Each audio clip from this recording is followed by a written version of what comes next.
चलिए आज का अध्याय 23 शुरू करते हैं। यदि आप चैनल पर नए हैं और चैनल को सब्सक्राइब नहीं किया है तो अभी कर दीजिए ताकि आप हर नए वीडियो का लाभ उठा सकें। चलिए आज का अध्याय शुरू करते हैं। यदि आपने पिछले अध्याय नहीं देखे हैं तो आप हमारी प्लेलिस्ट रावण आयुर्वेद के शत्रु के अंदर जाकर देख सकते हैं।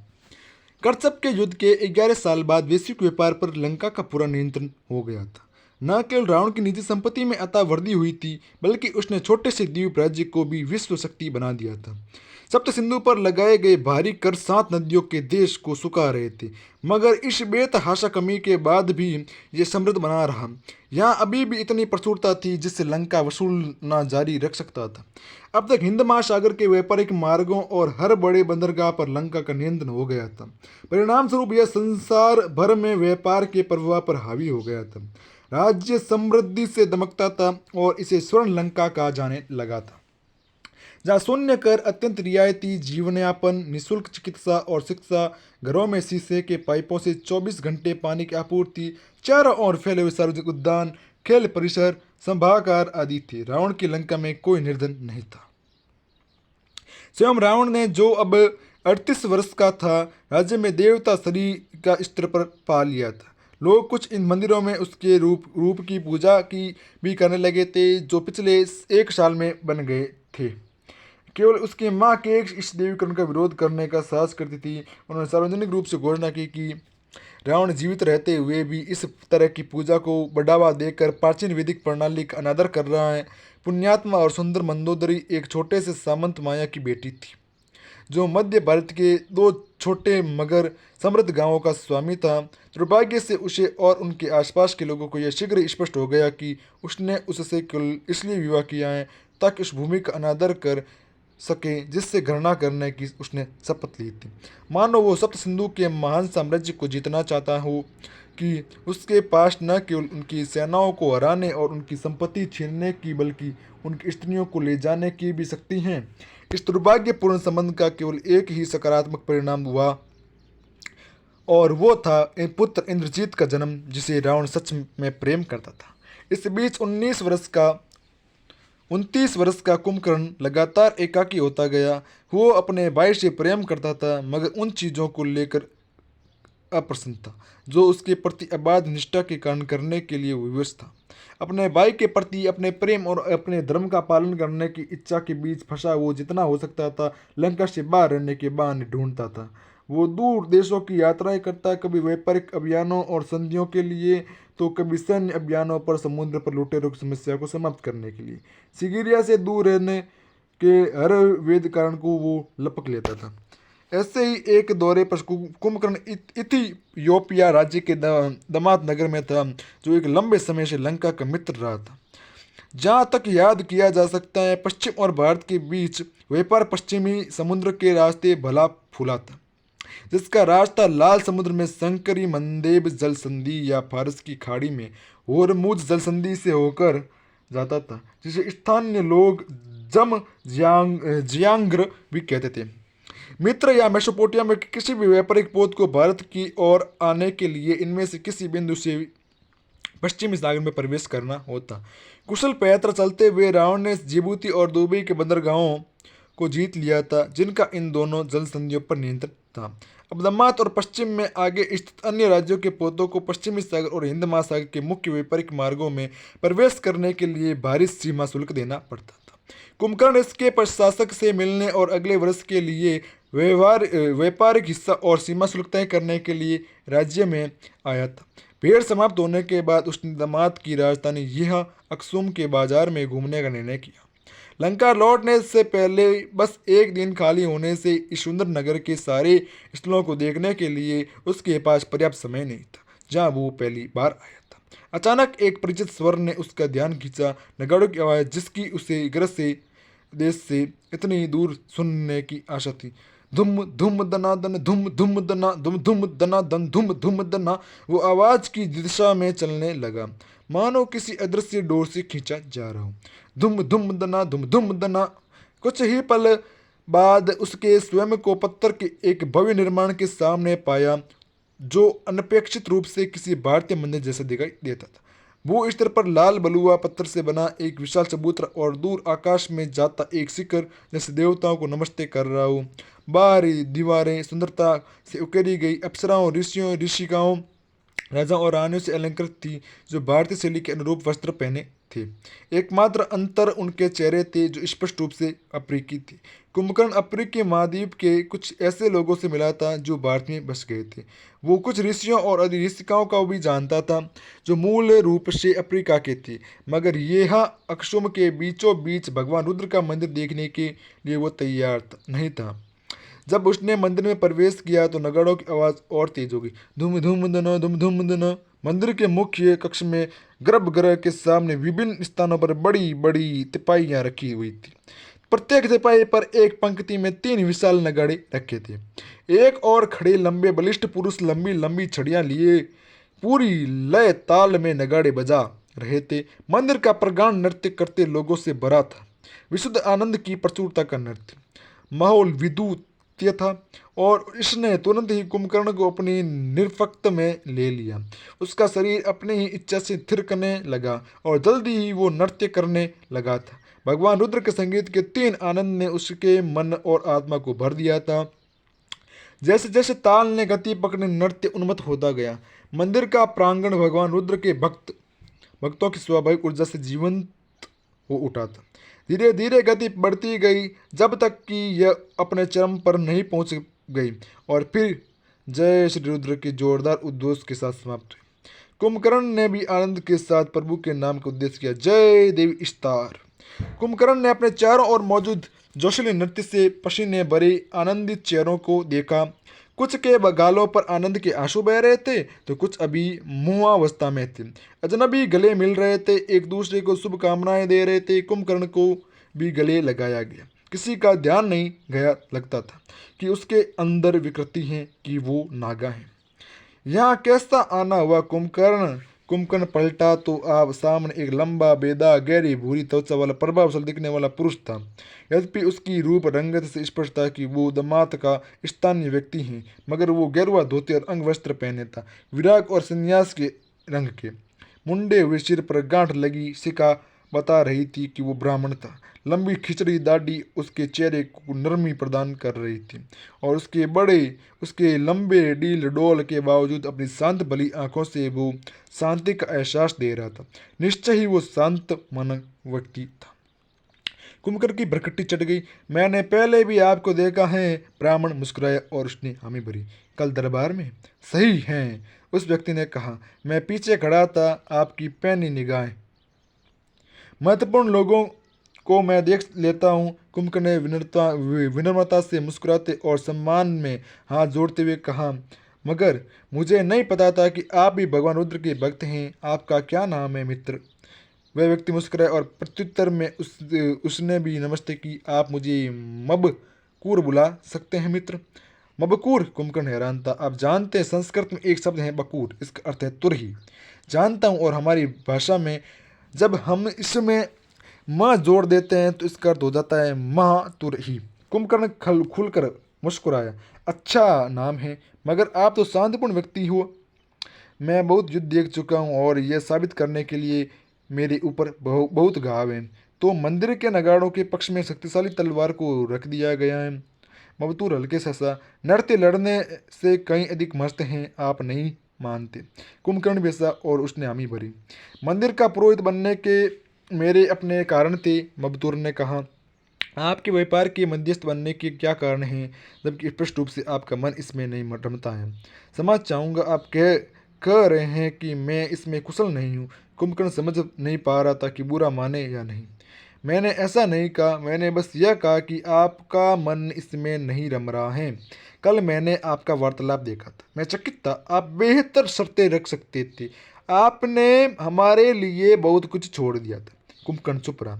मुझे ऐसा लगा कि आप किसी और बात की क्षतिपूर्ति कर रहे थे, आवश्यकता से अधिक क्षतिपूर्ति, शायद जैसे हमारी मदद करने से आपके मन से कुछ बोझ उतर जाता।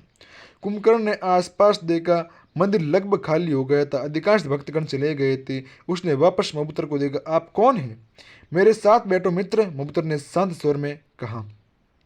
वो मंदिर के मुख्य कक्ष में स्तंभ स्तंभों से पीठ टिकाए बैठे थे। कुंभकर्ण ने दूर स्थित गर्भ को देखा। उसमें भगवान रुद्र की पूर्ण आकार की प्रतिमा थी, लंबे खुले बालों और लंबी दाढ़ी वाली लंबी बलिष्ठ छवि।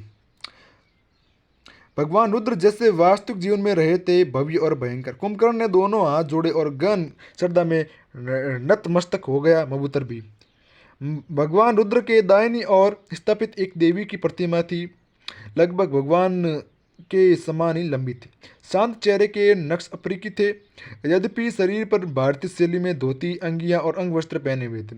बाएं हाथ में एक अंडा और दाहिने में लंबी तलवार उन्हें प्रेम और युद्ध की देवी बता रही थी। कुंभकर्ण और मबकूर ने देवी इस्तार की प्रतिमा को भी प्रणाम किया। लंकावासी ने एक बार फिर पूछा, आप कौन हैं? कोई जो तुम्हारी सहायता करना चाहता हूं, मबकूर ने उत्तर दिया।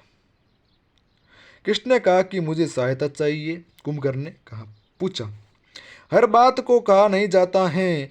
जब आप किसी को स्वयं को हानि पहुंचाते देखते हैं तो यह स्पष्ट है कि उन्हें सहायता चाहिए, मगर मेरा अनुमान है कि आप समझ नहीं पा रहे हैं कि मुझ पर भरोसा कर सकते हैं या नहीं। कुंभकर्ण मौन रहा। मबदूर आगे को झुका और धीरे से बोला, मैं हनुमान का मित्र हूँ। कुंभकर्ण ने चौंक कर उसे देखा। हनुमान विख्यात वायुपुत्र जनजाति के सदस्य थे, सोने के दिल वाले भले भीम का हनुमान सब जरूरतमंदों की सहायता करने के लिए तैयार रहते थे। बहुत पहले एक बार उन्होंने कुंभकर्ण की जान बचाई थी, मगर उन्होंने उससे वचन लिया था कि वो कभी इसके बारे में नहीं बताएगा, और कुंभकर्ण ने उस वचन को निभाया था। मगर वो हमेशा हनुमान का कर्तव्य रहा था और हमेशा उस ऋण को चुकाने की अवसर की खोज में रहता था। हनुमान का कोई मित्र उसका भी मित्र था। आप वायुपुत्र हैं? कुंभकर्ण ने पूछा। बबतूर ने हामी भरी। हाँ। और आप मुझसे नफरत नहीं करते? बबतूर धीमे से हंसा। मैं आपसे नफरत क्यों करूँगा? मेरा मतलब है। कुंभकर्ण ने गहरी सांस ली। मैं कहिए। देखिए, आप तो दिव्य वायुपुत्र जनजाति के हैं, वो जनजाति जिसे भगवान रुद्र पीछे छोड़ गए थे। आप पर भारत की पवित्र भूमि की रक्षा करने का दायित्व है, और मैं उस व्यक्ति का भाई हूँ जो भारत को नष्ट कर रहा है। भारत को नष्ट? सच? मबतूर ने पूछा। उनकी आंखें चूल में फैल गई थी। आपको लगता है आपका भाई इतना शक्तिशाली है? कुंभकर्ण स्तंभित रह गया। उसे तो अपने भाई के लिए बड़ी बड़ी बातें सुनने की आदत थी। क्या मैं समझा नहीं? मबतूर मुस्कुराने लगा। यह बताओ, कोई भारत को नष्ट करे तो तुम्हें कैसा लगेगा? यह मेरी भूमि है, मैं अपनी भूमि से प्रेम करता हूँ।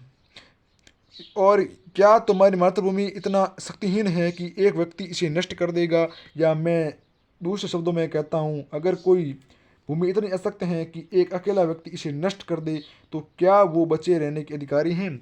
आप क्या कह रहे हैं? आपने मत्स्य न्याय के बारे में सुना है? कृष्ण ने नहीं सुना है। बड़ी मछली हमेशा छोटी मछली को खा लेती है। मेरा मानना है कि आप इसे मछलियों का विधान कह सकते हैं। आप जानते हैं ना कि यह विधान केवल मछलियों पर ही लागू नहीं होता है। कुंभकर्ण हंसा। हाँ, जानता हूँ। यह प्रकृति माँ का विधान है, समर्थ जीवित रहेगा। हाँ, और यह क्रूर विधान है, इसलिए हम इससे दूर हो गए हैं। हम उन लोगों को नहीं मारते जो हमसे कमज़ोर हैं, हम उनकी रक्षा करते हैं। यह मानव आचार संहिताएं, मगर प्रकृति इस तरह से काम नहीं करती है। क्रूरता और उदारता मानवीय धारणाएं हैं। प्रकृति संतुलन को प्राथमिकता देती है, और संतुलन कभी कभी कठोर प्रेम की मांग करता है।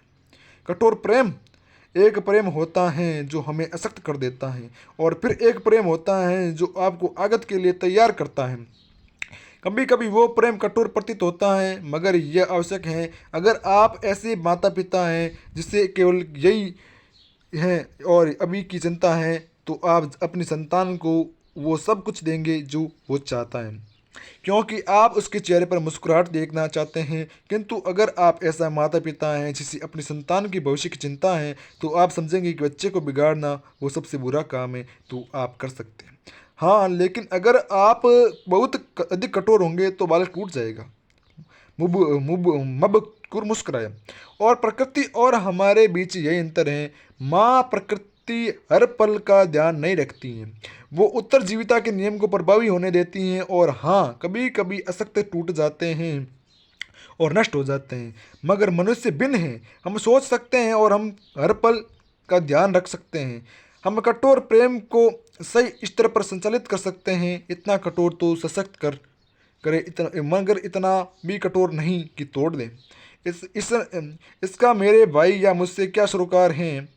कभी आपने ठहर कर यह सोचा है कि माँ प्रकृति के खेल की तरह कुछ अधिक बड़े बल भी हमारे जीवन को नियंत्रित करते हैं, कि संभवतः आपके भाई ऐसे ही किसी बल की कठपुतली हो। कुंभकर्ण इतना हैरान था कि कुछ बोल नहीं सका। मबतूर ने अचानक बात बदल दी। आपने कभी वन की आग देखी है? कुंभकर्ण ने कहा, हाँ देखी है। वो अच्छी होती है या बुरी? यह तो निर्भर करता है, कुंभकर्ण ने कहा। किस बात पर निर्भर करता है? मबतूर ने पूछा। इस पर निर्भर करता है कि आग नियंत्रित है या अनियंत्रित, कुंभकर्ण ने कहा। बिल्कुल ठीक। नियंत्रित आग सूखी लकड़ियों को नष्ट कर देती हैं और सूखी लकड़ियां एक बिंदु के बाद विषाक्त हो जाती हैं और वन को नष्ट कर सकती हैं। अगर भूमि को साफ करने के लिए छोटी नियंत्रित आगों का प्रयोग न किया जाए तो व्यापक अनियंत्रित आग फैलने की संभावना बढ़ जाती है और वन की अनियंत्रित आग सब कुछ भस्म कर सकती है। यह तो अच्छा नहीं होगा ना? यह बिल्कुल अच्छा नहीं होगा। बिल्कुल सही। तो वन की छोटी आग का प्रयोग उसी तरह किया जाता है जैसे किसी बड़े विष को मारने के लिए छोटे विष का प्रयोग होता है। कुंभकर्ण तन गया। मेरे भाई विष नहीं है। मबकुर मुस्कुराया। उसने उत्तर नहीं दिया, न ही क्षमा मांगी। कुंभकर्ण जाने के लिए उठ खड़ा हुआ। हमारी बात अभी पूरी नहीं हुई है, मकतूर ने कहा। आपको क्यों लगता है कि आप मेरे भाई से बहुत बेहतर हैं? कुंभकर्ण ने फिर से बैठते हुए पूछा। मेरे लिए तो प्रतीक्षित किसी दीर्घकालिक कल्याण के लिए लोगों के कष्ट पाने के प्रति आपकी सहज स्वीकृति भी उतनी ही अनुचित है जितना वो जो मेरे भाई करते हैं। आपको पता है, मैं माँ प्रकृति के दृष्टिकोण से दक्षिण का विपरीत उत्तर नहीं वाम होता है। यह तो बस कुतर्क है। आपका तात्पर्य क्या है? मेरा तात्पर्य यह है कि कोई एक सही मार्ग, एक आदर्श स्थिति नहीं होती है।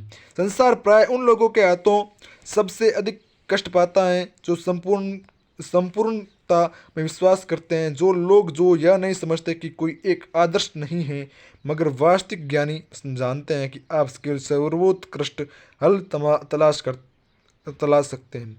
आदर्श हल नहीं है ऐसा हल जो अधिकतम लोगों की सहायता करे, वह अनुसरण करने योग्य है, क्योंकि ऐसा हल नहीं हो सकता जो सब लोगों की सहायता कर सके। भारत इसलिए कष्ट पा रहा है कि क्षत्रिय बहुत शक्तिशाली हो गए हैं और अपने अहम में वो शूद्रों और वेश्यों का दमन कर रहे हैं।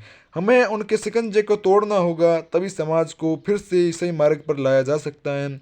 और यही वो भूमिका है जो रावण निभा रहे हैं। वो क्षत्रियों को तोड़ सकते हैं। आप मुझे यह सब क्यों बता रहे हैं? मैं जाकर अपने भाई को बता सकता हूँ कि आप इनका इस्तेमाल कर रहे हैं और आपको आशा है कि वो आपकी बात सुनेंगे। ममतूर ने पूछा। आपको लगता है कि वो अचानक धार्मिक हो जाएंगे? आप मुझसे यह विश्वास करने की अपेक्षा रखते हैं कि आप लोग धार्मिक हैं? ममतूर मुस्कुराया। काश धर्म के प्रश्नों का उत्तर इतनी सरलता से दिया जा सकता। प्रयास करके देखिए। धर्म जटिल हैं। हम अपना सारा जीवन इस चर्चा में बिता सकते हैं कि क्या धर्म है और क्या अधर्म, लेकिन असल में यह मायने रखता है कि क्या हमारा मंतव्य धार्मिक है। परिणाम हमारे नियंत्रण से बाहर हैं और इसलिए धर्म का मापदंड नहीं हो सकता मंतव्य।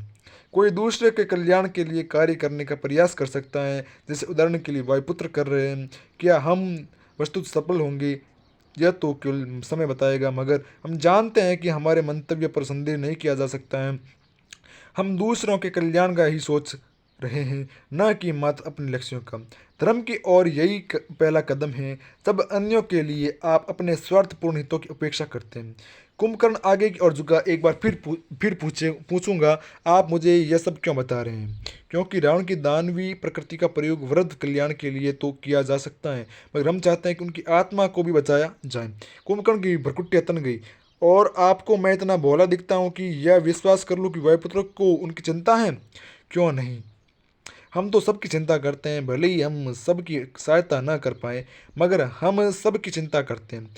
किंतु आप मुझसे क्या चाहते हैं? कुंभकर्ण ने पूछा। हमें आशा है कि आप अपने भाई की सहायता करेंगे। और आपको क्या लगता है कि मैं क्या कर रहा हूँ? बुरी संध्या करवाने से आपके भाई की सहायता नहीं होगी। हमारे पास इतनी संपत्ति है कि हम उसका उपभोग नहीं कर सकते। मैं उसे थोड़ा बहुत फैला सकता हूँ। कम से कम कुछ तो उपकार होगा। दान में दिया गया थोड़ा सा धन ही धर्म का कार्य होता है। ममकूर मुस्कुराया। आपने भगवान विदुर के बारे में सुना है? निस्संदेह सुना है, कुंभकर्ण ने उत्तर दिया। उस महान दार्शनिक के बारे में किसने नहीं सुना होगा? जो इतिहास के सबसे श्रेष्ठ लोगों में से हैं। भगवान विदुर ने कहा था कि धन का अपव्यय करने के दो मार्ग हैं। एक अपात्र को दान करें, दूसरा सुपात्र को दान न देकर। मैं तो आपकी व्यापारिक रियायतों से मेरे राज्य के शासकों और व्यापारिक को लाभ होगा। उन्हें दान नहीं चाहिए, सहायता तो निर्धनों को चाहिए।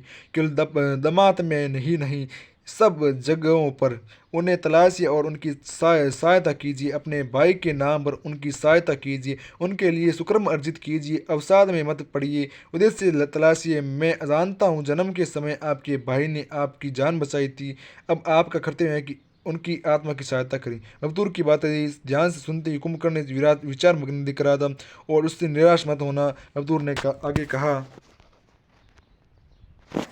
हम निरंतर परिवर्तन के काल में रहते हैं। मुझे विश्वास है कि रावण की आत्मा को फिर से बचाने का अवसर आएगा।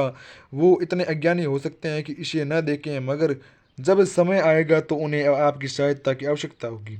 कुंभकर्ण ने धीरे से कहा, उसकी आंखें नम थी। मैं अपने भाई को खो चुका हूँ, मैं उनसे प्रेम करता हूँ, किंतु मैंने उन्हें खो दिया है। मैंने उन्हें उनके क्रोध के हाथों खो दिया है, उनकी पीड़ा के हाथों मैंने उन्हें खो दिया है, उन्हें दुख वेदवती की मृत्यु के दुख के हाथों। मबतूर ने कहा, मैं जानता हूँ। कुंभकर्ण ने मबतूर को घूरा। उसे यह जानकर धक्का लगा था कि उसे कोई ऐसी बात पता है जो रावण के लिए इतनी व्यक्तिगत है और जो अधिकांश लोगों से छिपी हुई है।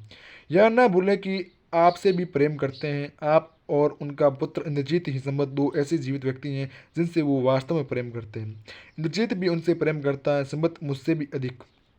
मजदूर मुस्कुराया, जानता हूँ, मगर वो बालक है, वो अपने पिता की सहायता नहीं कर सकता, कम से कम अभी नहीं। इसलिए रावण को बचाने का दायित्व आपका है। इस जीवन में यही आपका स्वधर्म है, इसे अच्छे से निभाइए। दादा, इस धन से हमें कोई अंतर नहीं पड़ता है। कुंभकर्ण ने परेशान और खुद था। उसके कंधों की दो अतिरिक्त बाहें कठोर और सीधी थी। कच्छप की लड़ाई को 17 साल बीत चुके थे। कुंभकर्ण रावण की निजी कक्ष में था। हमेशा की तरह विशाल कक्ष के मध्य में कुछ अर्ध नग्न स्त्रियां नृत्य कर रही थी। रावण अपनी आराम कुर्सी पर बैठा था। उसकी उंगलियां गोद में बैठी स्त्री के बालों में उलझी हुई थी। खाली हाथ में चरस से भरी चिलम थी। कुंभकर्ण परोपकार के इस काम को स्वयं अपने धन से भी कर सकता था, मगर वो चाहता था कि यह विशिष्ट दान रावण की निजी संपत्ति में से हो। ऐसे ही होना चाहिए था। रावण ने चिलम का गहरा कस लिया और होठों पर अलसाई सी नशीली मुस्कुराहट लिए कुंभकर्ण को देखा। उसने धुएं के छल्लों के बीच कहा, मैं अपनी सारी संपत्ति फूंक दूंगा, मगर सप्त सिंधु कुछ नहीं जाने दूंगा, भले ही वेदनाथ चिकित्सालय के लिए हो। कुंभकर्ण ने कक्ष में चारों ओर देखा और स्त्रियां, धुआं, मंदिरा, चरस, हर तरह की अति। आप अपनी संपत्ति तो पहले ही फूंक रहे हैं दादा। हाँ, मैंने इसे अर्जित किया है, मैं इसका जो चाहूँ करूँ। कुंभकर्ण नर्तकियों की ओर मुड़ा और तीख के स्वर में बोला, हमें अकेला छोड़ दो। स्त्रियों ने तुरंत नृत्य बंद कर दिया, मगर कक्ष से गई नहीं। वो जहाँ जहाँ थी वहीं खड़ी थी, कुछ अविज्ञा से तो कुछ डरी हुई, रावण के आदेश की प्रतीक्षा करती। कुंभकर्ण ने रावण की गोद में बैठी स्त्री की ओर संकेत किया, बाहर जाओ। उस स्त्री ने उठने की कोशिश की, मगर रावण ने कठोरता से वापस अपने वक्ष की ओर खींच लिया। अपनी सीमा मत लांघो कुंभकर्ण, वो फुफकारा। कुंभकर्ण आगे बढ़ा और उसने रावण के गले में पड़े लटकन की ओर संकेत किया। यह चिकित्सालय वो वचन था जो आपने कन्याकुमारी के नाम पर दिया था दादा। उनकी अंत्येष्टि के समय हमने उनके कार्मिक ऋण अपने ऊपर लिए थे। आप भले ही यह भूल गए हो, मगर मैं नहीं भूला हूँ। मैं उस चिकित्सालय को बनवा कर रहूँगा। वहाँ रोगियों का निःशुल्क उपचार होगा और वो जीवन बचाएगा, और आप इस हुंडी पर अपनी मोहर लगाएंगे। रावण मौन था। उसके चेहरे पर कोई भाव नहीं थी, न क्रोध के, न पछतावे के और न ही दुख के। उसने अपनी पीड़ा से मादक द्रव्यों, मदिरा और मूर्ख स्त्रियों में आश्रय लेना चाहा। इस आश्रय का मूल्य अपने मस्तिष्क का संपन्न था। कुंभकर्ण आगे बढ़ा। उसने रावण का हाथ थामा और उसकी तर्जनी की अंगूठी राजकीय मोहर को हुंडी पर लगा दिया। अब यह कल्याणकारी था। रावण का धन लगाने के लिए अधिकृत था। कुंभकर्ण ने अपने भाई की गोद में असुविधाजनक ढंग से पड़ी स्त्री पर निगाह डाली और बोला, आपकी पत्नी है दादा, उनका इस तरह अपमान नहीं होना चाहिए। रावण ने उत्तर नहीं दिया। कुंभकर्ण मुड़ा और कक्ष से बाहर चला गया। रावण की गोद में बैठी स्त्री उसके निकट खिसकी और उसने उसने उसके गाल को सहलाया। बनावटी स्नेह से वो धीरे से बोली, आपके भाई ने जिस तरह से आपसे बात की वो मुझे अच्छा नहीं लगा। रावण की प्रतिक्रिया तेज थी। उसका गुस्सा घुमा और जोर से उस औरत के चेहरे पर पड़ा। उसकी नाक टूट गई। वो पीड़ा से चिल्लाती भूमि पर लुढ़ गई। वो तो रावण ने चिल्लाकर दूर खड़ी नर्तकियों से कहा, निकल जाओ यहाँ से सब। उसने अपने पैरों में पड़ी सुबुत सुबकती हुई स्त्री की ओर संकेत किया, जिसका चेहरा लाल हो गया था। नाक से रक्त बह रहा था। और इस कुल्टा को भी अपने साथ ले जाओ। स्त्रियां भागती हुई उसके कक्ष से निकल गई तो रावण अपने आसन पर लुढ़क गया और उसने कसकर वेदवती की उंगलियों को पकड़ लिया। उसकी बंद आंखों से आंसू निकलकर उसके गालों पर बह आए थे। तुम इससे बेहतर कर सकते हो, कम से कम प्रयास तो करो। इस शिक्षा अध्याय समाप्त होता है। जल्द मिलेंगे नए अध्याय के साथ।